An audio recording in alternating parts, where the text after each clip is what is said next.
Severe, এটা কিন্তু আসলে একটা ক্লাসি বাইক, অর্থাৎ সবাই কিন্তু এটা চায় না, আবার যারা চায় তারা কিন্তু একটু অন্যরকম, তাদের টেস্টটা একদম আলাদা থাকে। তো সেই ক্ষেত্রে সিভিয়ার কিন্তু আসলে আমাদের বাংলাদেশের ক্ষেত্রে দেখা যায় যে আসলে সবার ফেভারিট লিস্টে নাই, আবার যারা সিভিয়ার ইউজ করে তাদের ফেভারিট লিস্টে অন্য বাইক থাকে না। তো সিভিয়ারের ক্ষেত্রে মেইনটেন্যান্সটা একটা বড় ফ্যাক্ট। হ্যাঁ, মেইনটেন্যান্সটা আসলে অনেক বড় একটা ফ্যাক্ট, কারণ এটা একটা আনকমন বাইক, অর্থাৎ সব জেলা বা সব এলাকাতে বাইকটা থাকে না। এর জন্য সব ধরনের মেকানিকরা কিন্তু এই বাইকটা সম্পর্কে অতটা অবগত নেই। হোন্ডা সবসময় তাদের বাইকের ফিটিংস এবং ওয়ারিংসটা একটু আলাদা লেভেলে করে, যেটা অন্য কারোর সাথে মেলে না। তো সেক্ষেত্রে হবে কি, আপনি যদি এর মেনটেন্যান্সটা ঠিকঠাক না করতে পারেন বা আপনার মেকানিকটা যদি একটু এক্সপার্ট বা এক্সপিরিয়েন্স না হয়, সেক্ষেত্রে আপনার বাইকের উপকারের চেয়ে ক্ষতি হওয়ার সম্ভাবনাটা অনেক বেশি থাকে।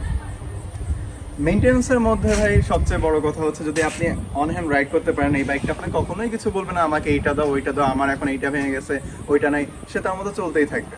আপনি এবং তার কাছ থেকে অলওয়েজ সেম পারফরমেন্সটা পাবেন, অ্যাজ ওয়েল আজ হয়তো অন্য বাইকও সেটা করতে পারে।